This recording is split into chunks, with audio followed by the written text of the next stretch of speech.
Alrighty, Fish Unfiltered. We're here with Kyle Sielaff, the newest voice of the Miami Marlins on FanDuel Sports Network. How does that sound, Kyle? I think it's still a little bit surreal, but I really am having a great time with it. I'm learning a lot. I feel like every day is, super different. I think, going from radio to TV is crazy because there's like 60 or 50 people that are a part of a production every day to ultimately, get what you guys are seeing on air. And I feel like a very small part of it, which is great because I don't really like that attention, but it's been a blast. Looking forward to keeping it going. It's a lot of fun. And thanks for having me, by the way. Yeah, you got it. Just talk about that transition. What is it like? How much different is it just for you going from radio, as you mentioned, not many people, to TV where it's a lot of production stuff, I'm sure, Yeah. and a lot different. Well, I do think the one thing that has been really, really cool is just the amount of people that I know here. Obviously being a part of this organization that's treated me so well for such a long time, like I'm no longer employed by them, but I feel like I still am and still a part of it because it's nice to have access to go see people that I know, and it's made the transition that much easier because I really feel like I haven't left. And I haven't. I've gone from one booth to another. But the transition, it's like, it was a little eye-opening, right? It's just a totally different beast. There's more eyes on it. More people watch it, right? And more people hear what you say. And I guess you probably won't always make everybody happy with everything that you say, but I sure do try my darndest. I'm not in a position where I want anybody to be unhappy with my work. Try to make everybody happy. I care a lot about this organization, and I don't have any interest in saying anything that would upset anybody, right? So, but honestly, it's been a blast. I'm super critical of my work, so every time I watch it back, I'm like, it was okay. But I'm looking forward to continuing to watch, right, and continuing to try to get better, honestly. Our game's on the East Coast end. I go home and watch another game. I just put a random game on, see where they're at, and just listen, because I think there's so many amazing broadcasters out there that make their, even in lopsided games, a lot of people hang around and watch and listen because they're so darn good. So, yeah, it's fun. Well, before we ask you about the broadcasts that you enjoy the most, take us through that whole process of how you became the TV guy. When did you know that was a possibility for you? Were there any other broadcasters that were interviewing for the job? Just take us through the day that you found out that you won the job. Yeah, so I'm really, honestly and truthfully, I'm not privy to much of who else was involved. I was very much a candidate like anybody else. I know I have the organization's support, but I did feel like, this was an opportunity for many others too. So, obviously had some interest when I was asked if I had any interest. At the time, I felt like, why would I say I wouldn't have interest in this, right? It was truthfully never like a career that I saw myself having, going to the University of Miami, doing all my student radio stuff, hopping on board here as an intern in 2013, and kind of cutting my teeth on the radio side. Had never really thought much about TV. Now there are plenty of broadcasters out there: Gary Cohen, Howie Rose, Len Casper. Unbelievable line of people that have come through here, Boog Shambi and others that have done both radio and TV. I just never saw myself doing it. I just had never allowed myself to think about it because I was so happy on the radio side and doing my very best to get the opportunity that I ultimately got on that side a couple of years ago. So, yeah, was asked if I had interest, said, yeah, absolutely, I have some interest. And like any other candidate, had a meeting with the folks up in FanDuel. Went through an audition process, and ultimately I got a phone call from them letting me know that I was their decision. So, the one thing I was very, sensitive to was I didn't at any point ever want to feel like I was just going to get it and nobody else had an opportunity. Like this organization means a lot to me, and it's one that deserves to have the very best person in that seat possible. So if somebody else would have gotten it, I would have been totally understanding, because I care a lot about what this product looks, sounds, and feels like. So, yeah, I wish I had a better story for you on that front. But, just like any interview process, that was the first interview process I've ever been through in my life outside of my internship here. I had never applied anywhere else. So was totally unfamiliar with it, but yeah, it's crazy. It's crazy. It's all happened this way, but we'll see where it goes. just talk about some of the broadcasters that you were watching throughout the off season to prepare for this. Anyone specific that stood out to you that maybe you took from and now using maybe more or less what they're doing? Yeah, I can give you a few off the top of my head. Let me think the way in which I want to do this. So I'm trying to think because I honestly, so here's what I did as a little backstory. Once I knew I got the job, I would basically every day, I would go back on MLB.TV and I would find a random game from the middle of last year. Random, I'm telling you. Reds Rockies in the middle of June for a Thursday 12 o'clock game. And I would scroll, I would fast forward, and it would be in the 6th inning, and I would just watch. I didn't care what the score was, I didn't care who was playing, but I would just watch. Now, so that's a little bit how I feel like I've tried to kind of get the hang of some of this.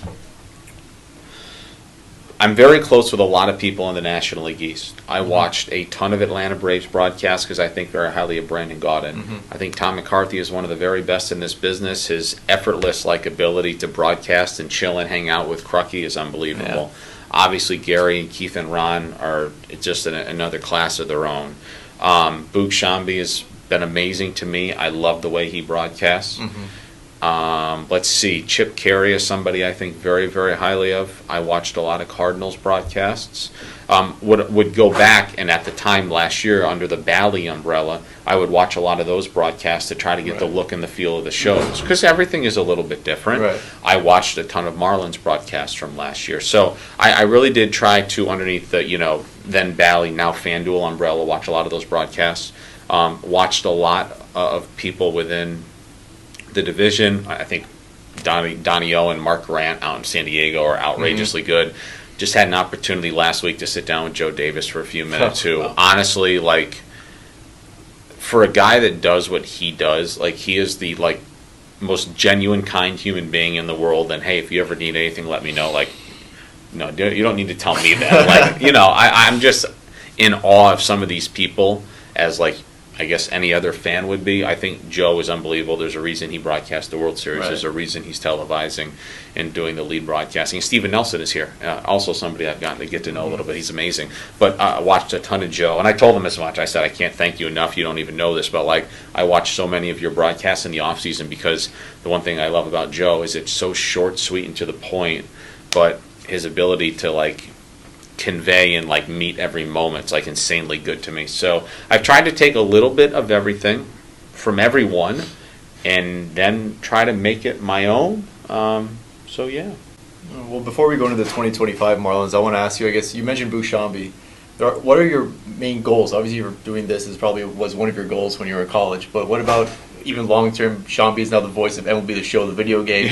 Joe Davis doing the World Series. Is there a step higher that you're looking forward to? I have no idea. I'm not a huge goal setter person. I've told people if I never got another opportunity in my life and I got to broadcast one major league game, I'd already fulfilled the goal I had when I was a kid. I don't think about what's next. Now, the one thing I would love to do is in the off season when there's no baseball conflicts is continue to do more sports on television to try to get better. I think it's super important to, and a lot of those guys do that. Joe does football. I'm a huge football fan. I don't broadcast football, but some hoops and stuff. I would love to continue to do that because I think honestly, being an athlete, the more versatile you are and the more sports you kind of play growing up, I think you honestly just get better. So I would love to find a way to do that if that's possible. If it's not, it's okay. I don't think about anything outside of here. I'm as happy as can be. I still feel I'm just living a charmed life. There's hundreds of thousands of people out there that could do this job. I think I do a decent job, but I don't come here thinking about what's next. I don't know what's next. I don't think of I just don't think about it. I'm just super happy every single time the door opens up there and they let me in the building again. That's seriously I don't think about what could possibly be down the road. Now, if you continue to the people I have and I come back to Joe, but there's others too. I love the guys that do their regional team that fans fall in love with that also do stuff on a national scale. I think if you ultimately get yourself there, you're doing something right. Right. So, like, if that's I don't know if you'd say that's a goal for me, but, like, if I ever find myself when it doesn't interfere with the Marlins doing something else on a different scale, like, I think that would be awesome because then you kind of feel like, you know, you're doing something right. But, yeah, I'm not a goal setter, man. I love doing this, and goodness, I'm 33 games into doing this. You know, maybe if I'm 3,030 games into doing this, I could give you a different answer about what I think is down the road, but I have no idea. I love it here. Well, that leads me to my next question because obviously the Marlins, you're not employed by the Marlins, but they are sort of watching every single game, I assume. Yeah. How do you balance sort of like that homer mentality when calling these games? Obviously, you want them to do well. We all want them to do well. Yeah. But also being able to call them out when you see something wrong, where you see something that shouldn't happen. How do you sort of balance that act when you also don't want to get in trouble? Yeah, no, it's a great question, and I would tell you that there's already been some instances this year where I've said something. So I think the one thing I'm really good at is being cognizant when I say something, like my brain immediately is like, dang, like my brain was thinking one thing, it probably came out in a way. If I ever say something, I'll know immediately that I said something that can be conveyed or interpreted in a different manner that could upset somebody. I'm super cognizant of that. But I guess I'll get to your question. It's hard for me because I care so much about this place. Like, I really, I don't want to just be a homer, but I love the Marlins. I love the people that have treated me so well here for so many years, whether it's Mr. Sherman or Caroline O'Connor or John Eric Alvarez, people that have had my back for a really long time. I have their best interest at heart. I never want to upset anybody. I'm a human. If I know that I've done something, and even if if there's no bad intention behind it, but making a comment about something that's not going well on the field that somebody didn't like, that'll eat at me. Like, just as a human, because I don't want that to happen. Like, I don't ever want anybody to be upset with anything. Now, you know, with that being said, yeah, I'm not an employee, but, like, I still want to see this organization to succeed. I have literally zero interest in coming to this ballpark every day and saying something about a member of this team, the member of the coaching staff, a member of the front office, for them to be upset with me. Now, but with that being said, I think I do a fairly decent job of when things are not going well, saying that they're not going well. Right? Like, if you're seeing something in color, but it's really in black and white, I'll tell you if it's in black and white. You know, I'm sure we can get into some of it with the team stuff, but, like, you know, the stolen bases have been an issue this year. I don't sugarcoat it, right? Like, that's the fourth or fifth one allowed tonight. I try very, very hard not to let my opinion, like we all have one, get in the way of just broadcasting. The facts, I will say, there's been times this year where I was like, Kyle, shut up. Like, just call it as you see it and then move on. You know, whether it was getting on an umpire about something or, you know, as a fan being frustrated that they stole another base or walked somebody.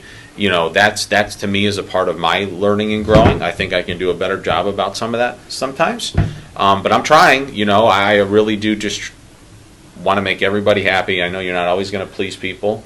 But I don't know if it answered your question, but you know what I'm saying? I mean, that's just kind of how I feel about it. I just want to see them succeed. Like we all do. Right. Whether you cover the team, you know, and you guys growing up down here, you're fans of the Marlins. You want to now. You also have a job and an obligation to cover the team in a fair and honest manner. That's the same approach I take. There will absolutely be times, I hope I get to do this forever, that, you know, people are not going to be happy with stuff that you say. I understand that, but I just want everybody, if you don't like something, come right to me. I am, what is the word I'm looking for? Give me a second. I am so open to constructive criticism and the least sensitive person ever when it comes to that stuff. If there's anything that I ever say or do that makes anybody upset, just come to me. Let's knock it out. I'll never do it again. And that helps me. Like, that helps me grow and learn too. So that's how I feel about that. Let's talk about the Marlins. Let's 2025. Going into this series against the Dodgers, a couple games under 500 still, but not a bad start. I think better than people expected just going into the year, seeing the team on paper. A couple guys really stood out. Kyle Stowers, been awesome. A lot of guys have been really good. Just what are your thoughts on the team? Well, before we get to the team, I was actually thinking about this earlier today driving down. I think you have to look at it in even like a big 10,000-foot view right now. And I know we talked about this last year. I give a ton of credit to Marlins principal owner Bruce Sherman for spending a ton of money on the resources on the back end of this. And where I'm getting with this is the money that they've spent on the back end of this, and the people they've employed, and the money that they've spent is helping this team this year on that field. Yeah. Whether it's all this money they've spent on these traject machines, the infrastructure, literal personnel, people to staff this thing, it's helping these guys. Whether you want to hear that or not, it's helping those guys in that clubhouse win games, to be scrappy. I agree. To your point about Kyle Stowers. So first and foremost, I give Bruce a ton of credit for putting money forth, the money that Peter needed when they had that conversation. What can we do to make this better? And Peter says, this is what we need and this is what we can do to be successful. The answer was yes. Here's what you need. Here's the amount of money you need to do it. Now we're going to do it. Before we get to this team, I give Peter Bendix a ton of credit. If you go back and look at the moves he's made in the last 2 years, as critical as we were and people were at the time, about trading Luis Ariz and Jazz Chisholm Jr., it is undisputable that those trades to date have been very good deals. Yeah. You see already with Augustin Ramirez, you guys fill in the blanks for me, but Tanner Scott and Brian Hoeing. Tanner signs a huge deal with the division rivals, but Robbie Snelling and Adam Major both having unbelievable years. To me, that comes back to the infrastructure and the people that have put in place to kickstart those kids' careers and put them in a position to succeed. So this all comes together. Like, before you talk about the 2025 team, you better give credit to the people that are running the team and owning the team for putting them in a position to be successful. So Peter has made, to me, unbelievable deals. I thought some of the waiver claims, Otto Lopez in the last couple of years, have been really, really good. And you know what?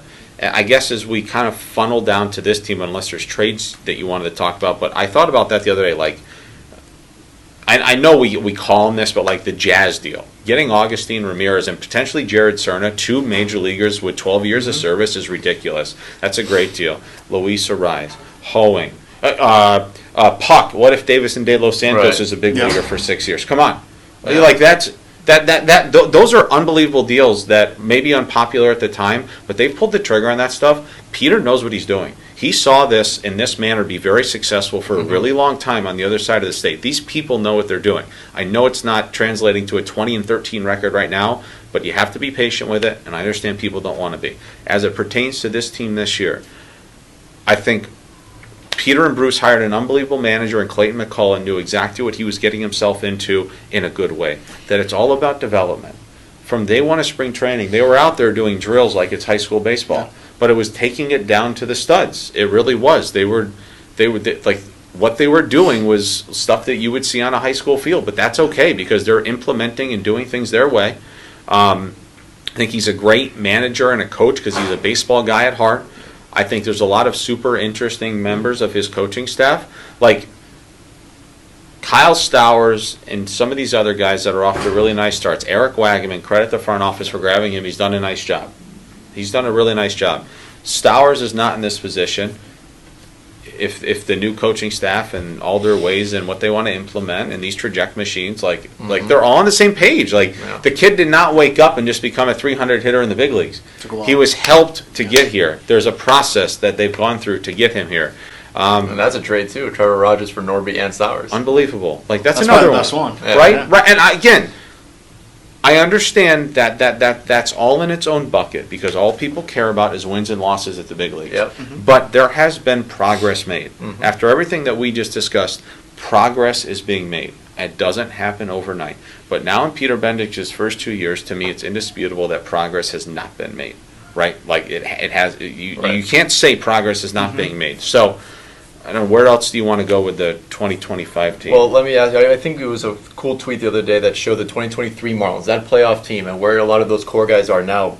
Negative WAR players, a lot of them on the injured list. So I think objectively you can say that Peter Bendix has done an outstanding job. Somewhere where it hasn't really gone well for the Marlins this year, ironically, is pitching. Yeah. Starting pitching struggling. Stanley Alcantara, it's so weird to see him with an ERA over 8. Hopefully that ends tonight to start against the Dodgers. Yeah. No more Mel Stoudemire Jr. Yeah. Just what are your thoughts on the pitching? What can be done to improve it? And just what's going on? So number one, I don't know what can be done to improve it because that's not my line of work. Okay. But I understand your question. Right. Fish on First has partnered with About the Fans to launch a merchandise collection. Rep the FOF logo in more Marlins-inspired apparel. Find it all at aboutthefans.com. Enter coupon code FOF10 at checkout to get 10% off your order. FOF10 for a 10% discount. If you start to nitpick certain guys, and I think if you start with Sandy, this kid has had an unbelievable major league career. Yeah. I tried to say this on the broadcast the other day the best way that I could, and we can talk about other guys. He is coming off major reconstructive injury surgery to his elbow. It is very unicornish for guys to snap out of that and immediately pick up where they left off. And obviously, you can see the issues in 2023 after undergoing surgery that ended his entire 2024 season that he worked very hard to come back from. Yeah. And I do think if they were in any position last September, you would have seen him pitch. Now, he's going to be okay. He's healthy, number one. His stuff is there. He will be fine. Max Meyer was up and down last year as they protected the young man. Did he have a great season? It was okay. Got off to a great start, went to AAA, came back, and it wasn't that good.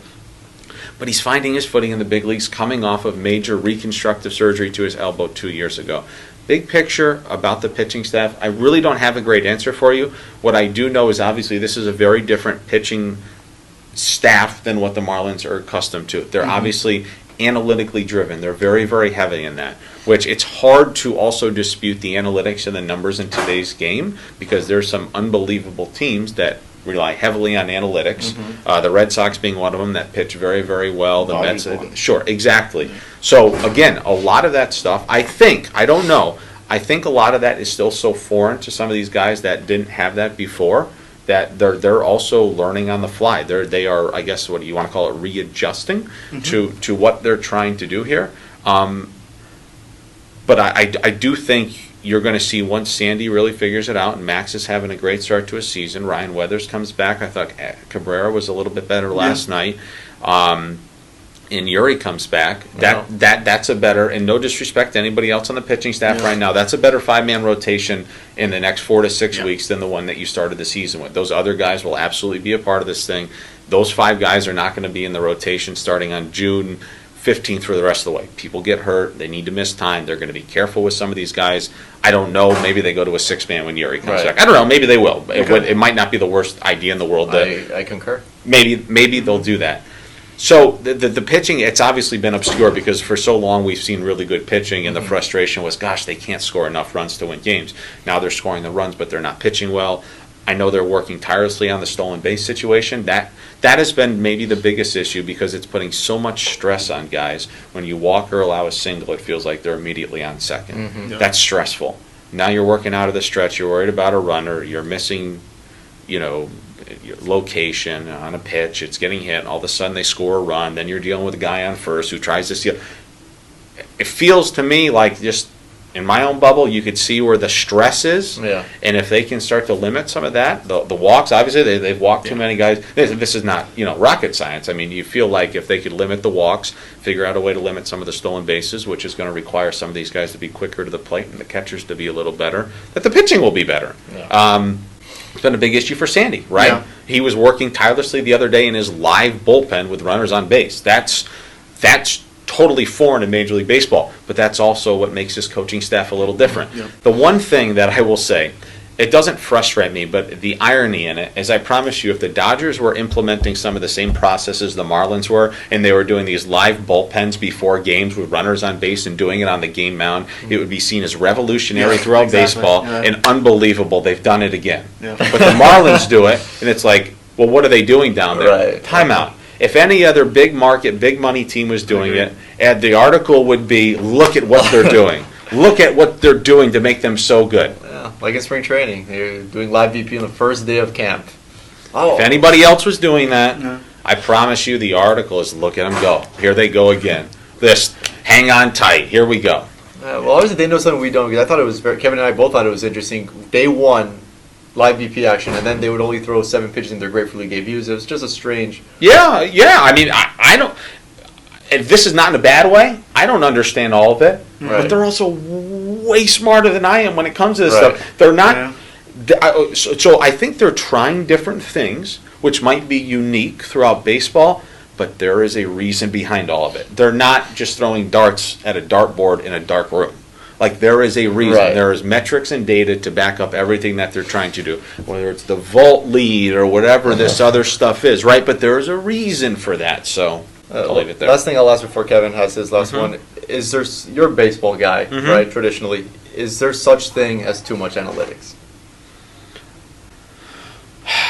No. So to answer your question, no. I think there's too much in how you just use it, right? So I think I think you can never have too much information. I think that's fair to say. Information is great. More information, the merrier. If you just have more information just in your life, you're just probably going to be better off.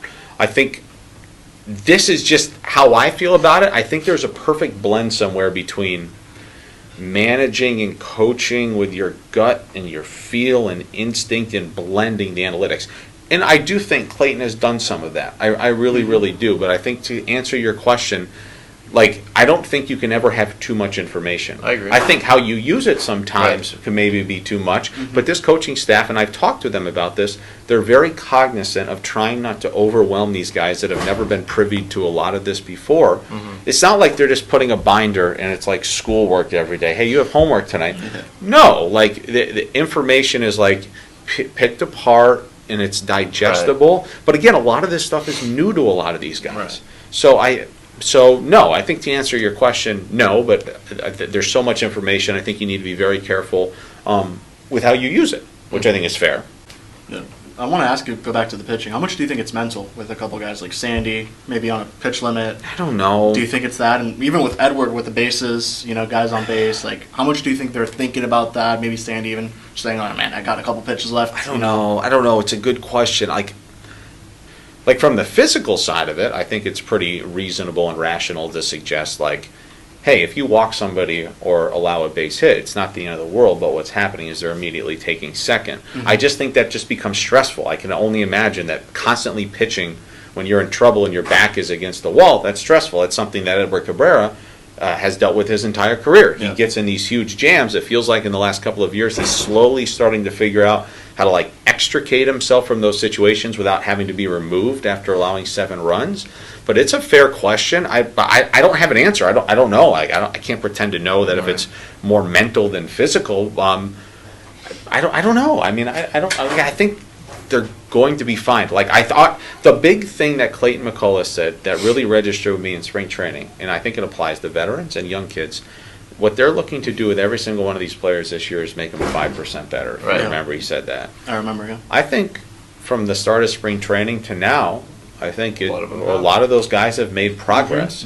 Again, you can nitpick certain areas of their game where you could say they've regressed, but I promise you can go nitpick certain areas of all these guys' games where they've progressed, which is like, okay, we're all getting a little bit better. If you find, and I think you're going to see by the end of the season, whether it's Sandy as a veteran or a young kid and a rookie like Augustine Ramirez, you'll be able to look back at the beginning of May, the end of April, and say, dang, like that player is better now than they were. And that's not just because they're showing up to the ballpark every day and just because they're better after 30 games or 120 games than they were after 30.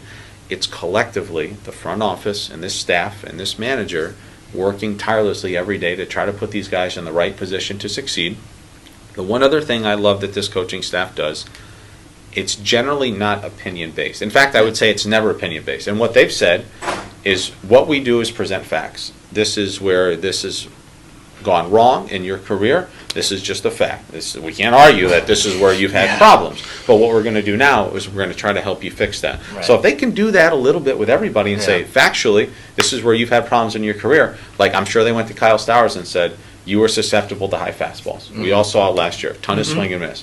Well, what has he done this year? Game 1 of the season, he goes up and gets a high fastball, yanks it down the right field line for a game-winning walk-off. Mason Miller. Right. Like that, there's progress. There's tangible progress.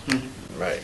All right, well, last one before we wrap up. Who's one name on this team that not many people are talking about that you think deserves a little more recognition? Could be reliever, position player, starter, and we'll wrap it up there. First guy that immediately just came to mind is Anthony Veneziano. There's only one lefty in the bullpen. It feels like he's used every game, and I don't know how they're doing it. Yeah, and he continues to get guys out. So tip of the cap to Anthony Veneziano. I think he's been great. I'm trying to think. Another guy that I would shout out immediately would be Nick Fortes. It stunk when he got hurt because he is whacking the tar out of the baseball. I'm like, every time he swings the bat, like he barrels it up. He's hitting it hard. Even yesterday, he was 1 for 3 or something in his return or whatever it was. Yeah. Liam Hicks has been a nice surprise. I really don't want to do every player, but I'm honestly thinking about it now as I just think about it on the diamond. Liam Hicks, for a kid that's never played above Double-A, has held his own in the major leagues. Yeah. Eric Wagman, I think, has been a nice surprise. He was riding a 12-game hitting streak. He seemingly finds a way to get a hit. He's a platoon guy that can play left or first. Let's see here. And one of the guys you mentioned a lot, Kyle Stowers, you just won National League Player of the Week. Yeah. I mean, I feel like you don't even need to bring him up because it's like... Right. That's a totally different player. Best player on the team. He has been the best player on the team. Isn't Max Meyer the best per WAR? Yeah, it's either him or Stowers. I think Max number one But WAR. he's been a great surprise, by the way. I'm trying to think. You know who I've been so pleased by? Just the growth and development as a human being is Dane Myers. Mm-hmm. Oh, we talked about the other day when I Yeah. shouted you out. Yeah. That to see that kid end his season last year with a lifetime of opportunity in front of him because he got ticked off and kicked a can or whatever he did in Cincinnati when he was going to be the everyday center fielder, to have the recognition to be like, man, I just made a really dumb mistake because I have no idea if I'm going to get this chance again in the major leagues. To see him do that and to tell you what he did, like, I just want to help this team win. He's in a really good place. So, I don't know. I'm not sure there's more players, but this come to mind. Before you wrap it up, Kevin, we have the fans want to know just how's a golf game going, Kyle? It's not. It's like non-existent. I played once with my dad in spring training. I played with Bob Carpenter and Dave Jagler of the Nationals and former Marlins communications expertise Dan Kurish. That's a stud. Yeah, I played with those guys and Kevin Franson. Okay. Other than that, I haven't played. I should play more, but I'm trying to learn. I'm trying to get better at this TV thing. Yeah. If somebody sees me on the golf course at 10 in the morning, they'll be like, hey, you screwed up 14 times last night, and you're out here with your 7-iron at like 10 in the morning, you know. So. Fair enough. But thank you, guys. I appreciate it. You're the best. Yeah, we'll wrap it up here. This is our annual get-together? Absolutely. Maybe we'll exactly. do it in September when we're looking at a season review. All right, sounds good, guys. Alrighty, from Kyle, Isaac, and myself. See you guys all in 2 weeks. Peace out and go fish.